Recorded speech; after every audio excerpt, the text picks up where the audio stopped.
Hello friends, welcome to my channel. তো math related guide অনেকে চেয়েছো যে পরীক্ষা এগিয়ে আসছে, ম্যাথে এখনও উইক।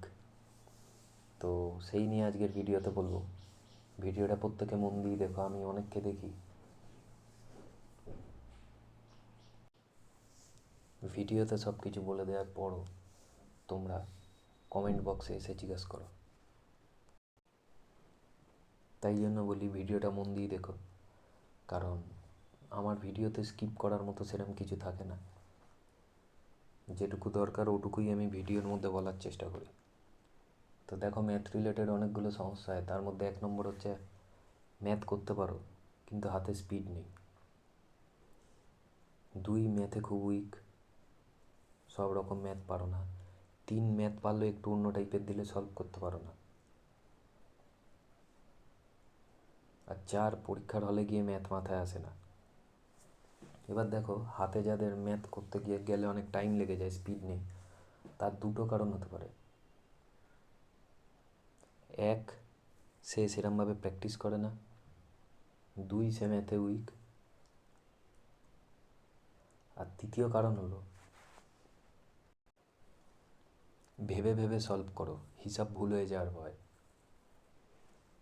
তো দেখো, এই সবগুলো ফ্যাক্টর আছে ম্যাথে কম স্কোর হওয়ার কারণ বা বেশি স্কোর হওয়ার কারণে।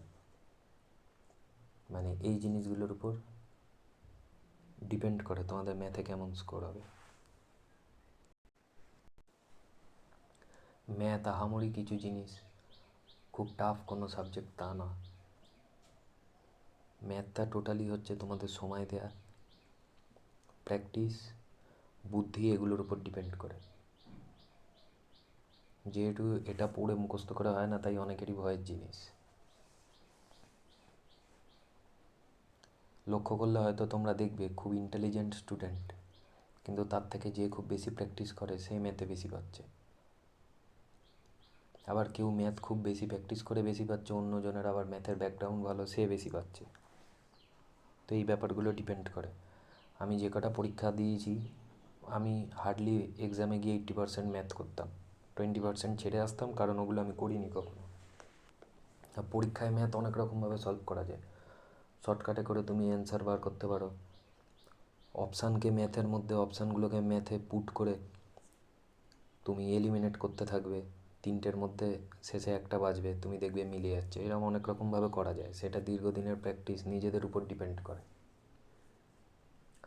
ম্যাথ ইমপ্রুভ করতে গেলে পার ডে অন্তত 1 থেকে 2 ঘন্টা, তোমার ক্যাপাবিলিটি অনুযায়ী। তুমি এখন ভালো পারছো, 2 ঘন্টা করলে এক্সেস টাইম নষ্ট মনে হচ্ছে, তাহলে যেদিকে তোমার দুর্বলতা সেই দিকে সময় দাও। কিন্তু মিনিমাম 1 ঘন্টা সময় দরকার। ঘড়ির কাঁটা দেখে অঙ্ক করবে, কড়া অঙ্ক আবার করো, কিন্তু এই নয় আমি অনেক সময় ধরে করব। চেষ্টা করবে 4 মিনিটের মধ্যে 3টে অঙ্ক করার। এরকম একটা স্পিড রাখলেই ম্যাথ রিজনিং যেরকম তোমরা প্র্যাকটিস করবে, সেই কম্বিনেশানে ওই পার্টটুকুতে ম্যাথ রিজনিং মিলিয়ে 80% স্কোর তোমাদের এসে যাবে। আমি কখনোই পরীক্ষায় গিয়ে 100% আসতো না, আমার কোনো চাকরির পরীক্ষাতেই আসেনি, কিন্তু তার সত্ত্বেও খুব ভালো স্কোর, প্রত্যেকটায় ভালো র্যাঙ্ক এসছে। আবার সেটা যদিও জিকের জন্য। ম্যাথে যেগুলো বেসিক চ্যাপ্টার তোমাদের, যেগুলো থেকে প্রত্যেকটা পরীক্ষায় দেখবে তোমরা ম্যাথ থাকেই থাকে। বীজগণিতের পার্ট আমি বলিনি, তোমাদের পাটিগণিতের পার্ট, সেগুলো যত সলভ করবে তত তোমাদের মাথা খুলবে, পরীক্ষায় বিভিন্ন টাইপের অঙ্ক করতে পারবে। তোমরা প্রিভিয়াস ইয়ার সলভ করো, যেগুলো পরীক্ষায় এসে গেছে। প্রত্যেকটা চ্যাপ্টারে প্যাটার্ন ফলো করো, যেটা আমি সব ভিডিওয়ে বলি। কম করে প্রত্যেকটা চ্যাপ্টার থেকে 10টা করে প্যাটার্ন চুজ করো। এই 10টা প্যাটার্নের উপর 20-22টা করে অঙ্ক ইন্ডিভিজুয়াল চ্যাপ্টার থেকে ডেলি প্র্যাকটিস করার চেষ্টা করো। আর যারা ম্যাথে উইক তাদের জন্য আমি বলছি, প্রত্যেকটা চ্যাপ্টারে ধরে এভারেজ করছি, এভারেজে 65টা অঙ্ক আছে, 65টাই করার দরকার তা না। মোটামুটি 10-12টা প্যাটার্ন ফলো করো, ম্যাক্সিমাম অঙ্ক পরীক্ষায় নেমে যাবে। টাইম ধরে ম্যাথ প্র্যাকটিস করো। নিজেরা নিজেদের মতো করে মক বানিয়ে নিলে একটা 4টে চ্যাপ্টার থেকে মিক্স করে অঙ্ক দিয়ে দিলে, এবার ঘড়ির কাঁটা দেখে আমার সলভ করতে কতক্ষণ লাগছে। একটা টাইমের পর গিয়ে তোমরা দেখবে ম্যাথগুলোর অ্যান্সার তোমাদের মুখস্থ হয়ে গেছে। অঙ্কটা পড়বে, পড়েই তুমি একবার তাকালেই প্যাটার্ন বুঝে যাবে। তারপর দেখবে যে নাম্বারগুলো দিয়েছে সেগুলো সেম যেটা প্র্যাকটিস করেছো, আর অপশানও দেখবে সেম। তো পরীক্ষায় সেসব অঙ্ক করতেই লাগবে না। আর দ্বিতীয়ত হচ্ছে ম্যাথে উইক অনেকে হতেই পারে, কিন্তু তার সাথে চাকরি পাওয়ার কোনো সম্পর্ক নেই। কারণ ম্যাথে উইক হলেও ওই পেপারে তোমার রিজনিং আছে, সেটাই কিন্তু তুমি স্ট্রং। সেটাকে আরও স্ট্রং করো, প্র্যাকটিস করো। আর যে ম্যাথে উইক আছো সেটাকে কাটানোর চেষ্টা করো।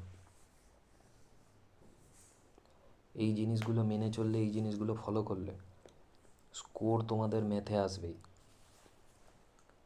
আর উইকে একদিন করে চেষ্টা করবে প্রিভিয়াস 4 বছরের KP constable, WP constable, excise constable, উইকে একদিন করে তোমরা এগুলো প্র্যাকটিস করলে। এইভাবে করলে অঙ্ক নিয়ে তোমাদের আর কোনো সমস্যা থাকবে না। বাকি আমার পুরনো ভিডিও আছে, দরকার হয় আমি কমেন্ট বক্সে লিঙ্ক দিয়ে দেবো। কোন কোন ম্যাথের চ্যাপ্টারগুলোয় বেশি জোর দেবে সেগুলোও আমি বলে দেবো। সেই অনুযায়ী চললে ম্যাথের স্কোর তোমাদের আসবেই নিশ্চিত।